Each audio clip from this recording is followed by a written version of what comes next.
Hello, welcome back to Veg Plot. Up on the allotment again. Been away for about a week, went back to my mum's again. Didn't make a video there, although I said I might in the last video. But so back up here, I've got some lettuces and some winter squash to plant out, and a gooseberry bush and various other things that I want to get done. But I'm going to have to go home to get some things first.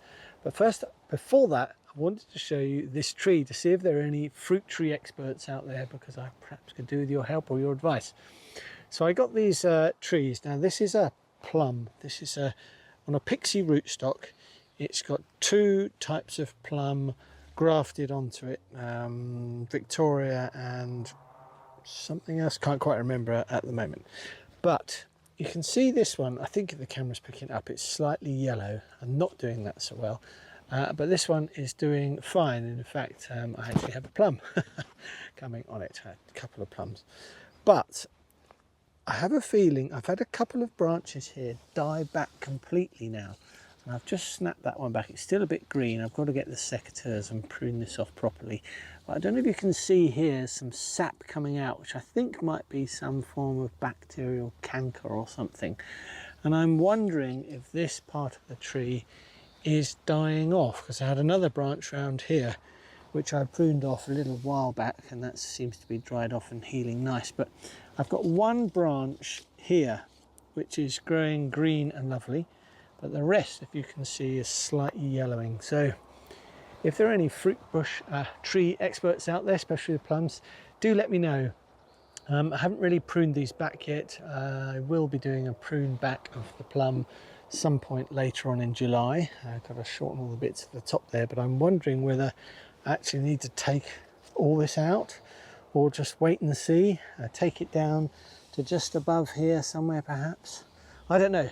If you're an expert, let me know. I'm not a fruit tree expert.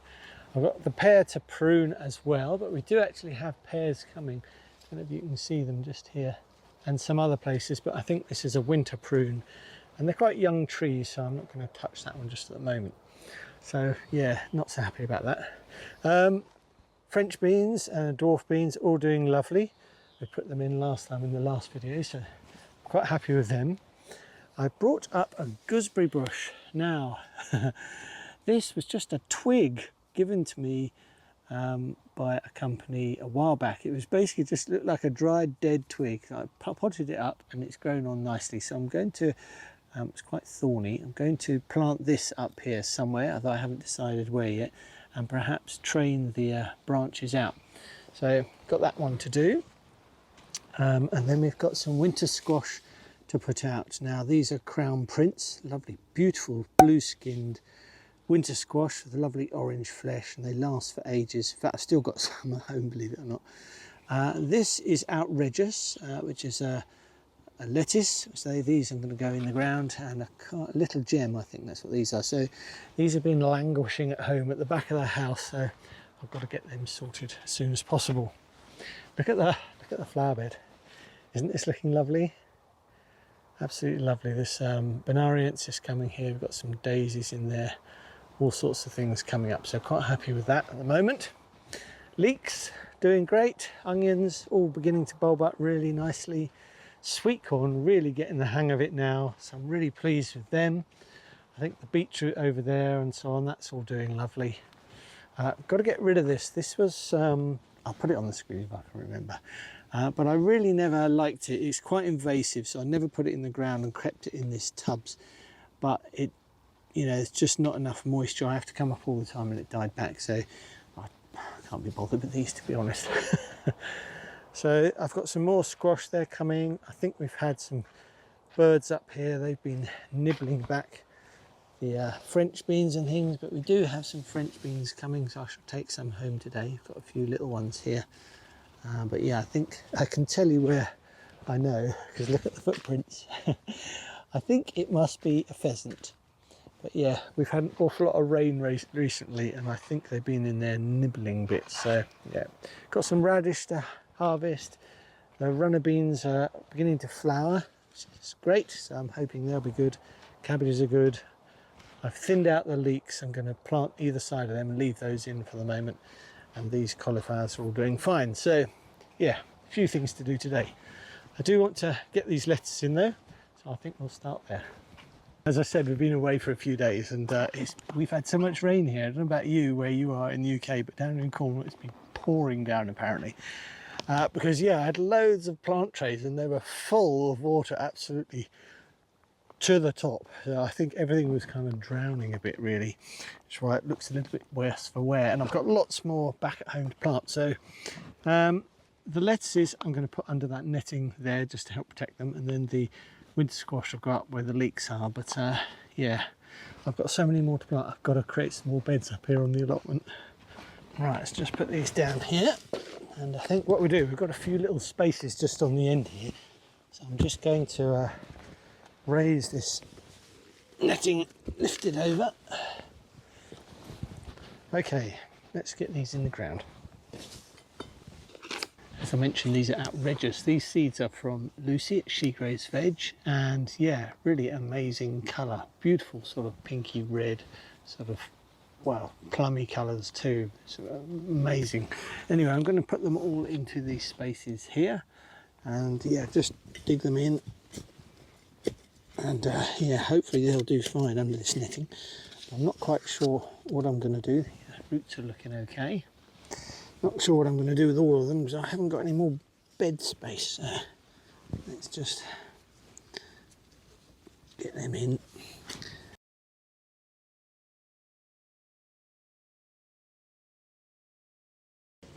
Right, let's got those in, those 4 outrageous and a couple of little gems. So hopefully they'll be happy in here. But I'm just looking at all the beetroot. I don't know about you, but everything's a bit slow this year, isn't it? Oh, actually, there's a weed hiding, pretending to be a beetroot. But yeah, this is a peppermint chard. Some of these, look at this, beautiful stems, as you can see that. Peppermint chard. And then there's everlasting spinach, I think, in here as well, and regular chard. But some of it's beginning to go to seed. Look at that. It just shows that this has been stressed before we had all this rain. So I'm going to have to nip this out and take these leaves home to eat, just on a couple of others as well. But yeah, there's some really lovely leaves in here. So hopefully they won't all go to seed, and we can just get on and enjoy these leaves. Because I've got some growing at home. I don't know if you remember in that video I did. At the back of the greenhouse I converted, it's got sweet corn in, I think swift, and some chard as well, and they're doing really well. But yeah, it's really nice to see all these lovely green leafy veg, isn't it? All look so healthy, and these colours, just extraordinary. Right, okay, let's get on and do these winter squash, these crown prints, because they're really nice. I need to get them in the ground as soon as possible. They really should have gone in a while back actually. But anyway, right, I'll cover this over for the moment, and then we'll come back and get this just before we go. Right, this bit of the video is a bit funny because some of my plot neighbours turned up, and obviously I don't want to be chatting away to myself when the plot neighbours turn up. It's kind of a bit intrusive for them. They've obviously come up to the allotment for a nice day, and they don't want to hear me prattling away to the video, to the camera. So anyway, I decided just to carry on and lay out the winter squash here, the crown prints, on the bed where the leeks previous were, and I was just going to plant them in here. So they're really nice. These, as I say, crown prints. The roots are pretty good, pretty fine. They've only been and germinated a little while back, about a week or 2 ago. They've been in the polytunnel on the side, and when I got back from way down at my mum's, they had all germinated. So yeah, I decided they'd all just got to go in the ground. It's all a bit late for these, to be honest. They should be in the ground a while ago, but it's been so cold outside at the moment. In fact, I think in the polytunnel last night I recorded 8 degrees centigrade. Can you believe that? I mean, really and truly, this time of year we should be having a little bit warmer temperatures than that, especially overnight in the polytunnel. So I was quite surprised at that. But yeah, so these have gone in the ground, all of them. I won't plant all of them in this quick bit of video, but I'm just putting them in, making a little well around them, and then I'm going to go and water them in a minute. But yeah, I think it's what, 6 down each side, and this was the bed where the tall leeks were. But I've decided to leave the ones in the middle because there are some lovely flowers coming on there, and the bees are already on there. So yeah, then I get some water out of the IBC. And the amazing thing about the water, I don't know if you remember in the last video, I got down to about 700 last time, and now it was back up to about 900 litres. So I've got about 200 litres of rain in the last week. It just shows you how much water we'd had. Quite extraordinary. Anyway, because I made the little wells, I can now water in around them, which is great. And now what I want to do is put some fleece over the top. So anyway, I'm going to cover all these over with fleece to help protect them for a few nights and make sure that the birds don't come in and peck the tops off them, and the slugs and snails don't get to them, hopefully. But yeah, let's see if this makes a difference. So the great thing about fleece is that it's very obviously lightweight, but it also keeps the warmth in and keeps some of the critters off. So I really like using fleece at the moment. So I've got all the fleece down on these, that's all done there. And I've actually put some over on this bed too, just because I felt they really weren't feeling the love of the heat of the ground or anything, these winter squash. So hopefully that'll bring them on a bit and should protect some of those French beans. But I've also picked a few French beans here, so they're looking nice. And I also managed to get a few radishes, so that's a nice little harvest.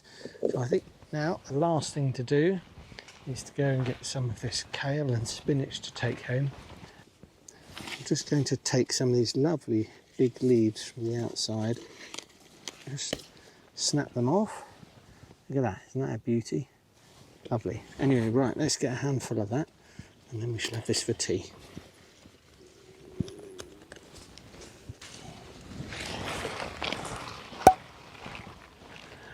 Well, there we have it, a load of fresh charred everlasting spinach. Absolutely gorgeous this is. You can hear it creaking, can't you? So fresh and delicious. Right, well, I think that's all for this week, folks. I'm going to head off back to the polytunnel for next week, I think, because there's so much going on there with the tomatoes and everything. And I've also got some butternut squash I want to show you because they're doing really well. Okay, that's all from now at the allotment. See you soon. Bye for now.